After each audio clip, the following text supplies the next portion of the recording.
যে পাঁচটি নেক কাজ করার কারণে, এমন পাঁচটি নেক কাজ রয়েছে যেই নেক কাজগুলি করার কারণে আপনার আমলের পাল্লা ভারী হয়ে যাবে, মিজানের পাল্লা ভারী হয়ে যাবে।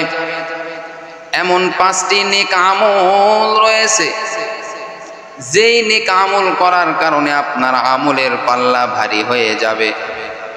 কিয়ামতের দিন আল্লাহ পাক রব্বুল আলামিন আপনার আমলগুলি ওজন করবেন।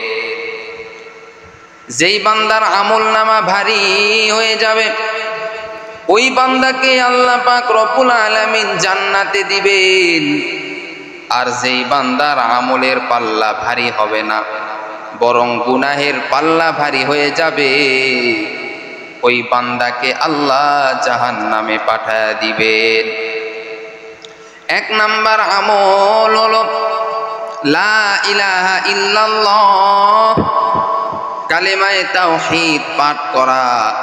যেই বান্দা বেশি বেশি লা ইলাহা ইল্লাল্লাহ পাঠ করবে, কালেমায়ে তাওহীদ পাঠ করবে, আল্লাহ তাআলা বলেন এই কালেমায়ে তাওহীদের এত পাওয়ার, এত দাম, কিয়ামতের দিন আল্লাহ পাক রব্বুল আলামিন বান্দাকে ডাক দিয়া বলবেন, ও বান্দা তোমার সব আমল আমি আল্লাহর কাছে নিয়ে আসো। আল্লাহ তাআলার কাছে ওই বান্দা আমল নিয়ে আসবে, তার জীবনের সব আমল আল্লাহ তাআলার কাছে নিয়ে আসবে। আল্লাহ তাআলা বলবেন, ও বান্দা তুমি যে সারাটা জীবন যে নেক আমল করেছো, এই নেক আমল যে তুমি করেছো, এই সারাটা জীবন যে তুমি নেক আমল করেছো, এই নেক আমলগুলি যদি এক পালায় দেওয়া হয়, আর যদি লা ইলাহা ইল্লাল্লাহ কালিমায়ে তাওহীদকে যদি এক পালায় দেওয়া হয়, তাহলে এই কালেমা তাওহীদের ওজন বেড়ে যাবে। সুবহানাল্লাহ, এতটাই ওজন পাওয়ারফুল। দুই নাম্বার আমল হলো, আমলের পাল্লা ভারী করার জন্য দুই নাম্বার আমল হলো সুবহানাল্লাহ, আলহামদুলিল্লাহ, লা ইলাহা ইল্লাল্লাহু, আল্লাহু আকবার। সুবহানাল্লাহ, আলহামদুলিল্লাহ, লা ইলাহা ইল্লাল্লাহু, আল্লাহু আকবার, এই জিকিরগুলি বেশি বেশি পাঠ করা।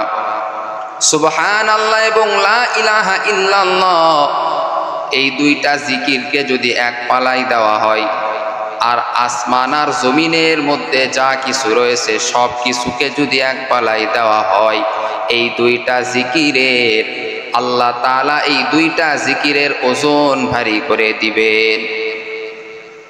দুনিয়ার সব কিছু যদি এক পালায় দেওয়া হয়, আর সুবহানাল্লাহ, লা ইলাহা ইল্লাল্লাহ এই দুইটাকে যদি এক পালায় দেওয়া হয়, তাহলে এই দুইটার ওজনই সব থেকে ভারী হয়ে যাবে।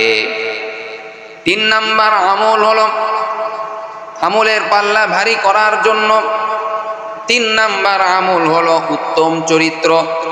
যেই বান্দার উত্তম চরিত্র হবে, যার চরিত্রটা হবে ভালো, কিয়ামতের দিন ওই বান্দার আমলের পাল্লা ভারী হয়ে যাবে, মিজানের পাল্লা ভারী হয়ে যাবে। এজন্য উত্তম চরিত্র অর্জন করতে হবে, চরিত্রটা ভালো হতে হবে। চার নাম্বার হলো কোনো মৃত মানুষের জানাজা এবং দাফনের কাজে শরীক হতে হবে। অংশগ্রহণ যারা করবে, কোনো জানাজায় ও দাফনের কাজে যদি কেউ অংশগ্রহণ করে, তাহলে কিয়ামতের দিনে তার আমলের পাল্লা ভারী হয়ে যাবে। পাঁচ নাম্বার হলো সন্তানের মৃত্যুতে ধৈর্য ধারণ করতে হবে। সন্তানের মৃত্যুতে যদি কেউ ধৈর্য ধারণ করতে পারে, তাহলে তার আমলের পাল্লা ভারী হয়ে যাবে।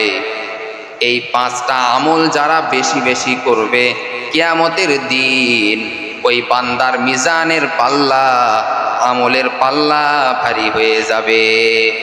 এই পাঁচটা আমল যারা বেশি বেশি করবে, এক নাম্বার লা ইলাহা ইল্লাল্লাহ কালিমা তাওহীদ বেশি বেশি পাঠ করবে। দুই নাম্বার সুবহানাল্লাহ, আলহামদুলিল্লাহ, লা ইলাহা ইল্লাল্লাহু, আল্লাহু আকবার যারা বেশি বেশি পাঠ করবে। তিন নাম্বার যারা চরিত্র উত্তম করবে, উত্তম চরিত্র যাদের হবে, 4 নাম্বার অন্যের জানাজায় ও দাফনের কাজে যারা শরীক হবে। 5 নাম্বার যারা সন্তানের মৃত্যুতে ধৈর্য ধারণ করবে, আল্লাহ তাআলা তাদের আমলের পাল্লা কিয়ামতের দিন ভারী করে দিবেন। সুবহানাল্লাহ। আল্লাহ তাআলা আমাদের সকলের আমলের পাল্লা কিয়ামতের দিন ভারী করে দেখ। সকলে বলেন আমিন।